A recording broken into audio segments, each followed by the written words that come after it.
angka kasus, terutama angka kematian, akhir-akhir ini terus meningkat. Dan akan terus meningkat.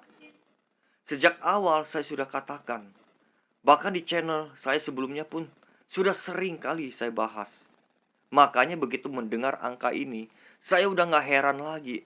Udah gak kaget. Kenapa?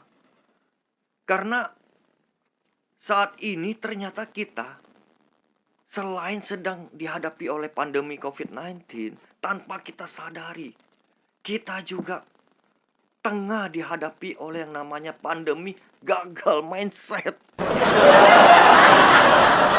Sejak awal pandemi hingga saat ini ya, banyak orang-orang yang disibukkan, yang ditonton, didengar, dibahas, dibicarakan setiap hari, setiap saat, setiap waktu.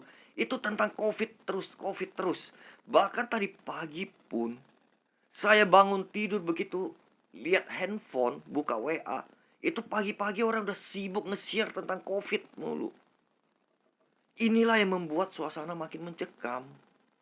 Tanpa Anda sadari, Anda telah menciptakan satu program yang Anda masukkan ke dalam memori Anda. Anda telah menciptakan rasa ketakutan, kekhawatiran yang berlebihan, atau yang disebut dengan over anxious. Terjadilah kepanikan. Ya. Kita tahu, apabila kita terlalu cemas, terlalu takut, lama-lama bisa jadi stres. Kalau sudah stres, maka otomatis imun tubuh kita ini akan drop. Imun tubuh kita drop, kita jadi gampang jatuh sakit. Jadi kita harus tetap jaga imun kita. Dan celakanya orang-orang yang seperti ini, kalau sudah jatuh sakit, tidak berani pergi cek atau periksa ke dokter. Mereka inisiatif melakukan isoman mandiri di rumah. Memang bagus mengikuti saran pemerintah ya, melakukan WFH, work from home. Tapi WFH mereka itu berbeda. WFH-nya mereka itu, mereka sibuk men-share, memberitahukan kepada teman-temannya, seakan-akan, gua ini lagi sakit, kayaknya gua terpapar COVID deh. Obat apa yang bagus ya, minta saran. Masuklah saran-saran. Ada yang bilang obat ini bagus, obat itu bagus. Semuanya didengar, dikonsumsi. Bahkan obat cacing pun dikonsumsi. Kalau saja ada yang bilang, ini ada racun tikus, Baygon, bagus, bisa langsung bunuh virus. Jangan-jangan juga diminum kali ya. Memang benar virusnya mati. Orang-orangnya pun ikut game over. Inilah yang saya sebut wong edan.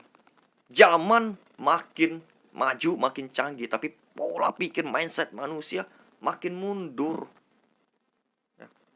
Kita pada tahu ya, sakit flu, masuk angin, itu gejalanya mirip batuk pilek, demam. Ditambah lagi, belakang ini katanya ada varian baru, tanpa gejala, langsung serang pernapasan, sesak. Asma dan asam lambung, itu juga sama. Tanpa gejala batuk, pilek, demam, itu juga sesak. Jadi hati-hati Anda jangan salah persepsi ya. Dan kita juga tahu, kalau virus itu tidak bisa mati oleh obat.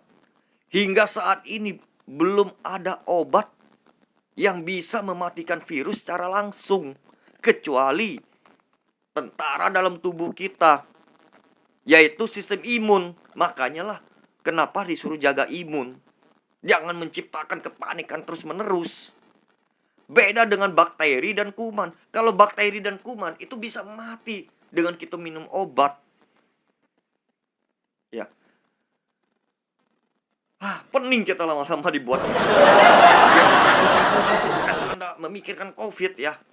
Lebih baik nih, sekolah seruput kopi dulu, mumpung masih panas. Oke?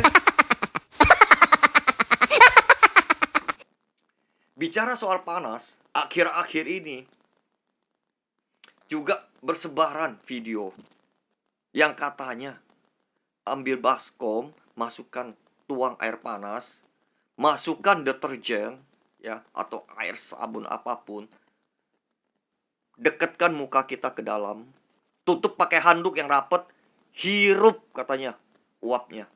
Virus akan mati. Lah wong edan juga itu kan. Sebelum virusnya mati, sampean dulu yang akan koin. Lah wong zat kimia disuruh hirup, hancur paru-paru Anda. Di mana coba akal pikiran kita? Belum lagi kita tahu bahwa saat ini hampir semua rumah sakit penuh. Ya, banyak sekali pasien-pasien yang benar-benar sakit, yang punya penyakit bawaan itu, yang terlantar tidak tertangani akibat dokter dan nakes yang sudah kecapean, kelelahan. Kasihan juga mereka kan. Mereka juga manusia, bukan robot. Mereka kerja non-stop. Dari pagi ketemu pagi lu, istirahatnya hanya berapa jam. Bayangkan. Dan ada satu hal yang lucu, yang gak masuk logika saya. Ada yang katanya namanya dokter, yang hobinya sibuk, waktunya habis buat bikin konten. Bahkan saya sempat baca deskripsinya, menyuruh netizen dia itu untuk like. Kalau like-nya sudah mencapai sekian, dia akan terus-menerus bikin konten. Setahu saya dokter, jangankan bikin konten, waktu buat keluarga aja udah nggak ada, ya gak sih? Buat diri sendiri aja udah hampir nggak ada karena sibuk mengobati pasien, menangani pasien. Tapi ini apa? Sibuk bikin konten. Ini dokter atau apa sebenarnya? Saya jadi bingung kadang-kadang kan. Banyak lagi yang ngikutin. Nah, itu lebih aneh lagi. Ya kan? Jangan-jangan ini yang orang-orang pada bilang dokter konten kali, jangan-jangan.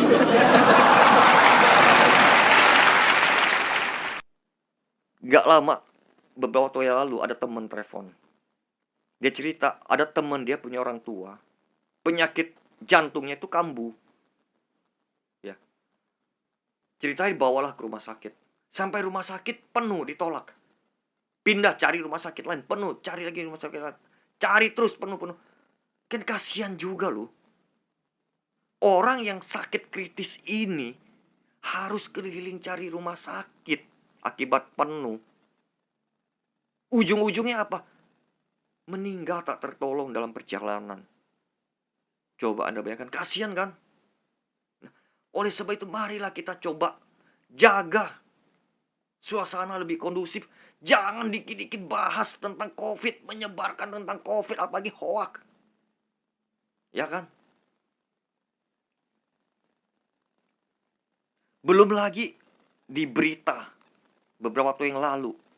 Ditambah lagi ada oknum-oknum dan rumah sakit yang nakal, memalsukan data, mengcovid-covidkan pasien yang bukan COVID. Wong edan, di mana coba logika manusia sekarang ini demi mencari keuntungan? Dan ternyata ada juga sebagian yang udah tertangkap katanya. Ya kan? Makanya lah kenapa saya bilang kita ini sebenarnya sedang menghadapi pandemi gagal mindset. Ya. Oleh sebab itu saya berharap video saya ini bisa membuka mindset orang-orang yang terpapar pandemi gagal mindset, supaya angka itu bisa segera turun drastis dan kita bisa segera pulih dan kembali aktivitas, bisa segera keluar dari situasi yang udah kacau balau yang kita buat ini loh. Oke? Tetap ikuti channel Golden Mindset dengan saya, Ali Sanjaya. Salam sehat, salam sukses, salam golden untuk kita semua.